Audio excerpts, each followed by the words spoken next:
안녕하세요, 올바람입니다. 오늘도 투자의 생각으로 찾아왔습니다. 오늘은 평소에 관심있게 지켜보는 자율주행 관련 소식으로 찾아왔는데요. 우버가 이제 최근에 어드밴스드 테크놀로지 그룹인 ATG를 이제 판매를 한다, 매각을 한다는 소식을 들어보신 분들도 계실 것 같고, 이미 이제 우버라는 기업이 사실 한국에서는 소프트뱅크의 비전 펀드 손정희 신화가 약간 이제 거품이 조금 꺼져가는 그런 인식이 생긴 이후로 관심이 좀 뜸한 것 같기도 합니다. 어쨌든 우버의 ATG 사업부 관련 소식, 그래서 전체적으로 우버에 대한 인사이트를 한번 정리해보는 시간을 가져보죠. 최근에 세콰이어 캐피탈과 아마존이 지원하는 자율주행차 스타트업인 오로라 이노베이션에서 이제 가치를 10억 달러로 인정받는 거래를 이번에 하게 됐는데요. 그 결과로 이제 우버 ATG가 오로라 쪽에 합병되는 쪽으로, 그래서 오로라가 매수하는 그런 모양으로 나왔는데, 오로라는 우버에다가 현금을 주지는 않았고 그 대신 지분을 주게 되었습니다. 그 대신 이제 우버 쪽에서는 4억 달러 정도를 오로라에다가 투자를 하게 되어서 총 26%의 지분을 갖게 되는 것으로 거래는 완료가 되었습니다. 그런 과정에서 우버 ATG와 오로라가 합병되는 그 금액이 이 합병 회사가 100억 달러 정도로 가치 책정을 된 후에 이제 그 기반으로 인수가 된 것인데요. 이렇게 ATG에 계속 이제 근무하게 되는 자사주를 갖고 있는 직원들까지 포함한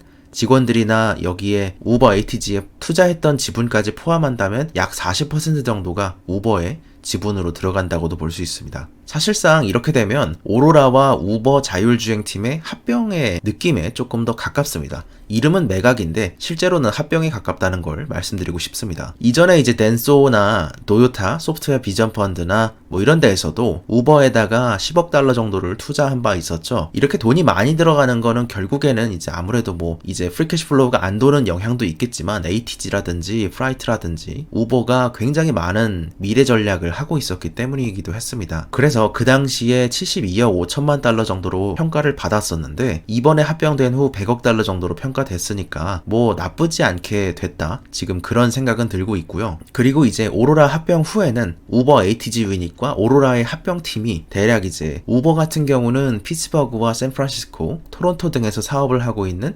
1200명 정도의 사업부를 가지고 있죠. 근데 오로라는 600명 정도의 사업부를 가지고 있습니다. 때문에 인력이 전체적으로 다 옮겨갈 것 같진 않죠. 상당히 중복도 될 것이고 다 옮겨가지는 않을 것 같습니다. 그리고 특히 적어도 원래 우버 ATG CEO였던 에릭 메이 호퍼라는 이런 분 같은 경우는 이제 원래 카네기에서 로보틱스 분야로 11년간 특별교수직을 맡아서 하셨던 분이고, 이런 로보틱스 기술 분야 상용화에 굉장히 줄곧 해왔었는데, 연구를 해왔었는데, 우버 ATG로 합치면서 카네디 로보틱스를 통해서 이제 들어온 분이죠. 어쨌든 이분이 기존의 우버 CEO인 이 나라가 옮겨감에 따라 이분은 이제 빠지실 듯 합니다. 그래서 결국에 처음에 뉴스만 보시고는 우버가 이제 모든 걸 다 파는구나라고 생각하실 수도 있는데, 최근에 우버가 하는 일은 단순히 이제 ATG를 오로라에 매각한다, 이런 뉴스 하나만으로는 어떤 조금 딥한 인사이트를 가질 수 없다고 생각이 들었는데, 우버는 현재 현금 확보도 해야 되고 그리고 비용 절감도 해야 되는 건 맞지만 파트너와 선택과 집중을 하고 있다, 그런 느낌이 듭니다. 모든 이제 완전 미래를 준비하는 사업들은 파트너 쪽에다가 넘기면서 나중에 상황이 좋아지면 추가 지분 인수까지도 할 수 있는 상황들을 계속해서 만들고 있습니다. 특히 가장 큰 타격을 받았던, 이번에 이제 팬데믹으로 가장 큰 타격을 받았던 분야인 공유자전거, 이런 스쿠터 분야죠. 이런 걸 이제 마이크로 모빌리티라 그럽니다. 이런 사업부가 큰 타격을 받았었는데, 2020년 5월에 우버가 라임이라는 데에다가 1억 7천만 달러를 투자를 하면서 시작됐었지만, 기업 가치는 이제 이번에 79%가 줄어들어서 이번에 5억 1천만 달러로 굉장히 기업 가치 자체가 줄어든 상황에서 추가 투자가 들어갔던 것이고, 결국에 평균 시가총액으로 볼 때 24억 달러에서 5억 1천만 달러로 줄어든 상황이었습니다. 이제 이런 전체적인 라임에 투자한 사례를 봤을 때 우버의 점프 바이 우버도 굉장히 시가총액이 떨어졌을 상황이겠죠. 이런 때에 이제 이런 부분을 라임이라는 데에다가 우버 점프를 매각을 하는 쪽으로 갔습니다. 그러면서 이제 수천 개의 공유자전거나 스쿠터를 폐기하면서 환경단체에서 야, 그거 그렇게 부시면 어떡하냐, 이런 얘기를 많이 하기도 했죠. 그리고 이제 현금이 필요하고 미래 가치를 약간 담보할 수 없는, 이제 이건 제 표현입니다만, 약간 담보할 수 없는 사업은 정리에 나서는 그런 모습들도 보이고 있긴 합니다. 우버 엘리베이트, 우버 에어라고 보시면 되고요. 우버 에어죠. UAM 사업에 대해서 투자했던 우버가 이를 매각하려는 협상이 최근까지 들리고 저도 이제 알고 있었습니다만, 아마 이제 우버의 최근 입장들을 제가 이제 계속 팔로우해온 입장에서는 이 매각이 아마도 현실화될 것 같다 싶어서 이 추가 소식과 함께 들고 오려고 조금 기다려봤습니다. 일단 몇 가지 드는 생각은, 이렇게 큰 UAM이 사실상 헬리콥터나 경비행기를 무인으로 바꾸는 그런 효과만 가지기 때문에 이것이 초기에 가질 수 있는 시장이나 기술적인 측면을 고려한다면 너무 오랜 후의 일이 아닐까 이런 생각이 듭니다. 일단은 이 우버 에어의 모델을 이제 비클 파트너인 조비 에이비에이션에서 원래 만들기로 했었는데요. 여기가 2023년까지 이거를 내놓겠다고 했었는데, 이렇게 큰 거를 놓게 되면 예를 들어서 뭐 조금 이렇게 경쟁이라고 볼 수 있는, 같은 시장을 놓고 경쟁하진 않지만 전체적으로 조금 다른 세그먼트에 있는 분야 중에 뭐 이항이라든지 그런 수직 이착륙기 중에 굉장히 작은 기종 같은 경우는 뭐 소방용이나 아니면은 스마트 도시 전체를 돌아다니면서 어떤 고속도로상의 이상이라든지 아니면 뭐 범죄자 추적이라든지 여러 가지 일들을 할 수 있게 되는데, 이런 거는 운영 비용 자체가 조금 크지 않겠냐. 그리고 이 포트 자체도 굉장히 크게 갈 수밖에 없다. 그러면은 도심 항공이기 때문에 도심에 그만한 이거를 이착륙시킬 만한 소음을 감당할 수 있느냐, 그리고 이거를 감당할 수 있을 만한 어떤 그 버티 패드를 만들어야겠죠. 수직 이착륙 패드를 만들어야겠죠. 헬리패드처럼. 그런 거에 있어서 이게 조금 제가 볼 때는 너무 크게 가는 게 아닐까 이런 생각이 들기는 합니다. 그래서 이 항에다가 투자한 것도 있는데, 또한 이제 이 산업이 결국에 시작을 해서 페네트레이션 해서 기존의 항공시장을 뚫거나 아니면 자율주행 시장과 경쟁을 하려면 한 10년 이상이 걸리지 않을까, 이렇게 큰 모델들은 그렇게 생각을 하고 있습니다. 결국에는 우버 에어, 우버 엘리베이트를 비클 파트너인 조비 에이비에이션에 매각하였습니다. 여기는 이제 올해 이제 나머지 우버 매각들과 거의 비슷한 모양으로 이번에 엘리베이트도 매각이 이루어졌는데요. 이전에 우버가 조비 에이비에이션에 1억 2,500만 달러를 투자를 한 바 있었습니다. 그런 바 있었고, 이제 추가로 이번에 7,500만 달러 정도를 더 투자를 하게 된 것인데요. 그런 식으로 지분을 높이고 이런 파트너에다가 정작 이제 한 대략 20%에서 그 이상 정도를 지분을 가져가는 모습을 하면서, 너희가 맡아서 해라, 플랫폼은 그 대신에 우버를 써라, 이런 식으로 조금 넘기고 있는 모양입니다. 그래서 제가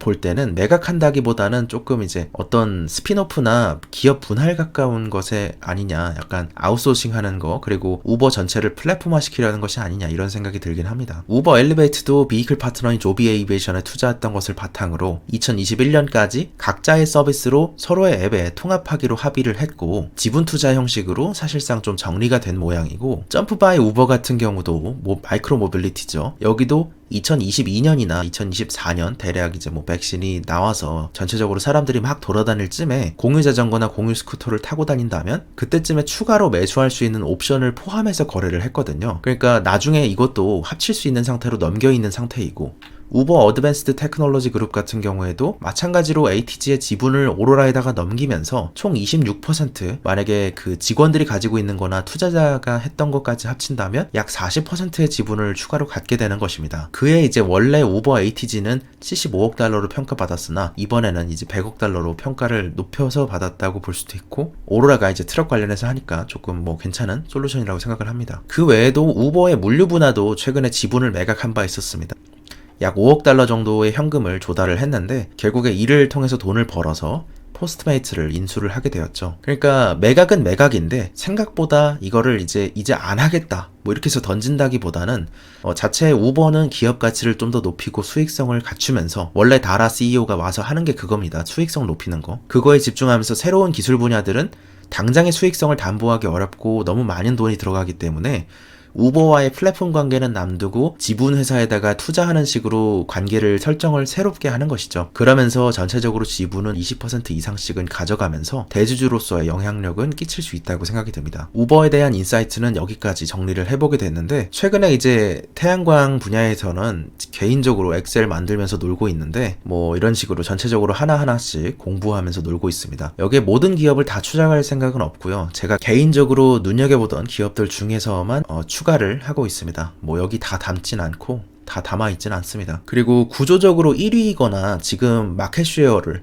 특히 태양광 분야는 마켓 시어를 굉장히 빨리 늘리고 있는 기업들이 몇 개가 보일 겁니다. 예를 들어서 론지라든지 선그로우라든지 썬런이라든지 뭐 이런 식으로 뭐 다초도 마찬가지고요. 마켓 시어를 급격하게 늘리는 애들이 지금 있을 겁니다. 그런 애들 같은 경우에는 자체적으로 마진율이나 이런 게 좋기 때문에 다른 애들보다 프리캐시 플로우를 잉여 현금 흐름을 받아들이면서 늘어나는 애들이 있고 그냥 무조건 적자로 해가지고 늘어나는 애들도 있는데 예를 들어서 썰런 같은 경우는 현금 흐름이 받아들여지기까지 조금 시간이 오래 걸릴 거라고 생각이 되기 때문에 지금 상황에서 태양광 기업들도 웬만하면 지금 현재 수익을 내고 있는 기업 그런 쪽이 좋지 않을까 이런 생각을 하고 있습니다. 이 산업 자체가 개인적인 투자의 성격상 저는 이제 현금을 벌어들이는 상황에서의 현금을 벌어들이거나 아니면 곧 턴어라운드해서 현금을 벌어들일 수 있는 그런 기업들을 선호를 하기 때문에 그냥 피어그룹 정리상으로만 일단 추가를 해놓은 그런 상황입니다. 한마디로 이제 뭐 캐나디안 솔라든지 진코솔라든지 뭐 퍼스트솔라든지 기업 분석은 새롭게 해보긴 하겠지만 자료가 많지도 않고 아무래도 이제 이쪽은 현재 앞서가는 기업들이 계속할 확률이 높다. 이제는 누가 1위가 될지 모르는 상황이 아니라 이제는 대략 1위가 될 기업들이 정해지고 있는 시점에 가깝다. 그래서 전체의 시장 상승분을 1위 기업이나 2위 기업 정도가 이거를 먹을 확률이 높기 때문에 아무튼 태양광 쪽에서도 계속해서 팔로우업해서 아카이브를 만들면서 재밌게 한번 뭐 놀아보는 거니까요. 그러고 있습니다. 그리고 중국 기업들을 계속해서 언급을 할 수밖에 없는 이유 중에 하나가 태양광 수요 전망치를 한번 보시게 되면 답이 나올 것 같습니다. 아무래도 고려를 해야 되는 게 어디 쪽을 주로 이제 고려를 해야 되는지 물론 미국도 성장분이 크겠지만 전체적인 자체 내의 수요만 하더라도 굉장히 많다 이런 말씀을 드릴 수 있을 것 같습니다. 오늘 투자의 생각이었습니다. 감사합니다. 올바른이었습니다.